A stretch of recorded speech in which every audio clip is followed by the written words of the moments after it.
What's going on, you guys? Welcome to the Resident Evil Podcast. This is your host, Cristopher Zamora. Welcome to the show. Guys, today I want to speak to you about 28 years later. The movie. It has finally come out. It has been released on theaters. And I finally got to see the film. We have been waiting for a movie from this franchise for a very long time. The last one came out in 2007. The third movie in the franchise came out 18 years later. And that's been a very long time since we have another movie of this. And I gotta say, man, this movie, for me, it wasn't that bad. It wasn't the best in the franchise, but it definitely wasn't the worst one.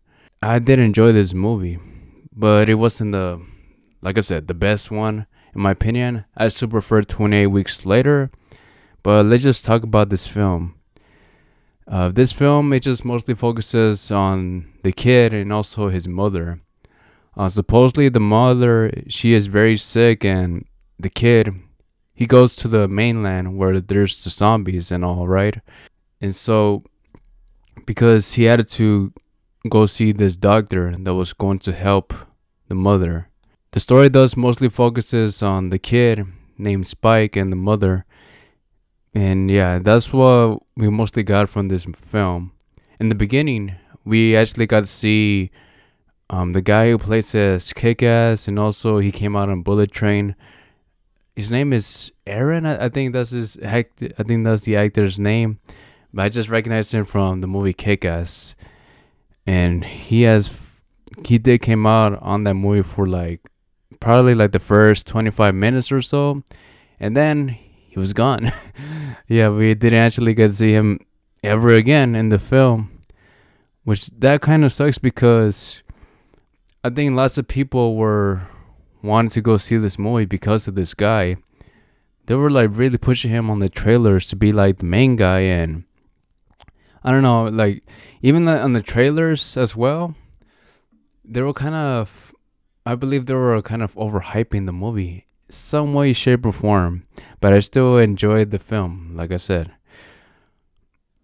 What they brought something new to the table was that they actually got to show two new zombies. They called the bloated zombies and also the alphas. The bloated zombies, they weren't actually that kind of a big threat. Those alpha zombies, man. Yeah, the zombie that actually was running towards the kid and also the dad when they were going back to their home base. The zombie alpha was going super fast towards them, and they had to escape him at all costs. And I gotta say, man, overall the whole movie, I did enjoy it, but that last scene that they showed, it kind of was very different how the tone was for the whole movie. Because the whole tone of the whole movie, it was very serious and everything, right? Towards the ending, that's when it kind of lost me. It kind of went a comedic route.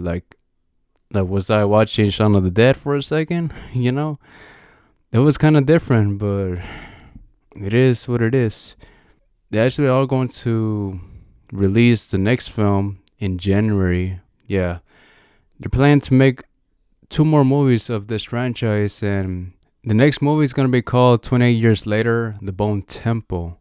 I'm kind of afraid for the second film because if they continue on with how they left off with at the ending of this film with 28 Years Later, I feel like the tone might actually shift and probably people might not like it as much because they actually went a different route how I was expecting this film to be right at the ending. The whole movie overall, it had a very serious tone, and also the zombies as well. Dude, those zombies, they look creepy as hell. And the scenes that they showed, the action scenes, they were okay, but I feel like they could have done it a little bit more scarier. I remember watching 28 Weeks Later, there were some cameras that they used for the zombies. There were close-ups of the zombies for 28 Weeks Later. I wish they used those same angles as they used for 28 Weeks Later. like to actually make the zombies feel more like a threat. Even though they did look like a threat, I feel like they could have done more with these type of zombies. Not bad, to be honest, but overall, I have to give this movie like a 7 out of 10. I could have given it like a 8.5, but yeah, they could have done way better. And also, like, the music choices that they actually chose for the actual action scenes of this film. I don't know, it's just weird music. It just wasn't my taste that I would have used, but yeah, it's just me. Like the music choice that they used for this film, I don't think I would have chosen those type of songs for the action scenes in this movie. Didn't really went well with the film, but don't get me wrong, man. Like the cinematography for the movie was nice, and I can't believe like this movie was actually shot in the iPhone 15. They actually used different lenses to actually make it look even more clearer, and also they edited how they wanted it in the post editing before actually releasing the film. But it was fine. It was actually a good movie. Like I said, I do give this movie a 7 out of 10. I wish they could have done more with the zombies, different angles, more quick cuts, how they did with 28 Weeks Later. And I think people would have enjoyed this movie much more. To me, it was alright, but they could have done it way better, to be honest. But I'm really worried about the next film. Hopefully, they tone down the comedic stuff for the next film, because how this movie ended, it kind of went like a funny route. I don't know, like that group that helped Spike right at the end, they seem like a comedic group, but I don't know, maybe they might actually tone it down a bit and might actually go a serious route again in the second film, but I don't know. That's what I'm really worried about. They're probably gonna try to make it as a comedy horror, but that's not 28 Weeks Later. That's not what this franchise is about. They usually have serious tone, and that's what I am worried about for the next film. But yeah, I do give this film a 7 out of 10. It was alright for me, but it could have done way better. Yeah. What do you think about this film? Now, the next thing I wanted to speak to you about is about Capcom. They have confirmed that Resident Evil Requiem, it takes place 30 years after the missile strike of Raccoon City at the end of Resident Evil 3 Nemesis. So if you guys have played Resident Evil 3 and Resident Evil 2, you know that Raccoon City, it was bombed right at the ending. And so this next game, Resident Evil 9 or Requiem, whatever you want to call it, is going to take place 30 years later, right after this incident occurred. And that's crazy. That is insane, because it's been a very long time. That's a huge time skip from what we know of from Resident Evil 2 and Resident Evil 3. Leon Kennedy was 21 years old in Resident Evil 2, so now he's going to be 51. And supposedly people say that he probably might come back to, I don't know, maybe revisit Raccoon City for some reason. I don't know why, but we actually are going to play as this protagonist named Grace. I believe that she is a detective or maybe like a police officer. And the focus is that she's very scared. She's like a very introverted person, and like the whole purpose of this game, they're actually gonna try to go back to being scary, like being a horror video game, which I like, because Resident Evil 7, it was the game that actually saved this franchise. Before Resident Evil 7, I think the last game that came out, it was Resident Evil 6, and yeah, lots of people did not enjoy that game because it went action instead of focusing on the horror aspect. And Resident Evil 7, it brought back the horror in the franchise. So it actually brought back life to the franchise, which was awesome. And Resident Evil 8, it kind of did follow the same path. It was already kind of leading towards action again. But then they actually remade Resident Evil 2, 3, and also 4. But now we're going back to Resident Evil Requiem. This is the continuation of where we left off from Resident Evil 3, but 30 years later. Yeah, Leon Kennedy is going to be 51 years old, so he's going to be an older guy, and we're going to play as his protagonist named Grace. Yeah, I'm excited though, man. Like, these Resident Evil games, they're always such amazing games. Like the RE engine, how they made those type of games, I like it. I like how it's 60 frames per second, and it's just smooth how they created these games. They also have created the Devil May Cry 5 video game, and there's also this other video game that is in the making called Pragmata. Yeah, same engine.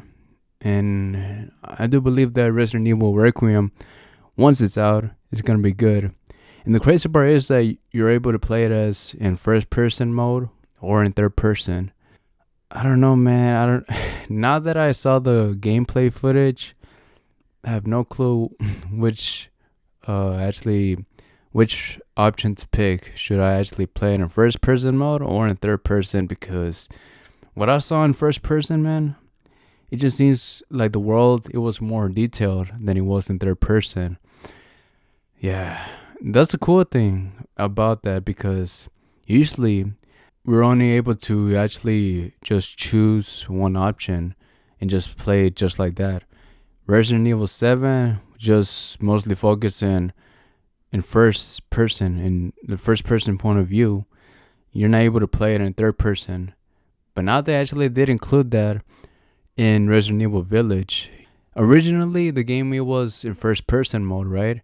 But then they gave you the option to actually play it in third person mode. Both options actually did work pretty well, and I don't know, I'm still deciding to actually what option I'm gonna play Resident Evil Requiem on.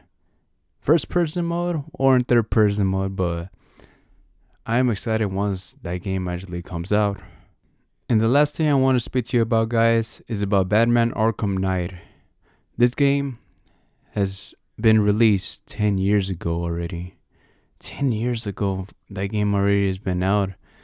This was the last main game of the Batman Arkham series, and this was one of the greatest games from the Batman series. I still did enjoy Batman Arkham City more than Batman Arkham Knight, but being the last game of the franchise for Batman, yeah, it's insane. It's been 10 years since we haven't had another Batman game, and wow. Because of Arkham Asylum, we were able to get the new Spider-Man video game created by Insomniac Games. If that failed, then probably would have never gotten that game, the Spider-Man series, and on PlayStation 4 and now on the PS5. Batman, it is such a great character, and it was awesome that it was included on a video game format. It worked so well, and people did enjoy it. Damn, Arkham Knight, 10 years already, dude. That's been a very long time, man. Let's see if we ever going to get another Batman game. The last game that Rocksteady made did not do so well. It was the Suicide Squad game. But I did hear news that they were actually planning to continue the story with Batman, with the Batman Arkham games, but let's see how it goes, man. They're probably gonna release another trailer soon of a new Batman game, and it will catch us all by surprise. But we will see, man. It is kind of hard because yes, the man who played as Batman, like the original voice actor, he has passed, but let's see how it goes down, man. But I feel like Rocksteady might actually make a comeback with Batman Arkham games, or they can actually try to create another IP if they can. But a Batman Arkham, a new game, will be fine with me. And yeah, guys, that is it for this podcast. Hey, thank you so much for listening. If you guys made it this far, be sure to follow this podcast on whichever platform you are listening to it. If you're listening to it on Spotify, YouTube, Pandora, be sure to follow it and also recommend this podcast to a friend or a neighbor that actually likes listening to stuff about video games and horror stuff. Maybe they will enjoy this podcast as much as you do. And yeah, guys, that is it. Take care and live to the fullest. Bye.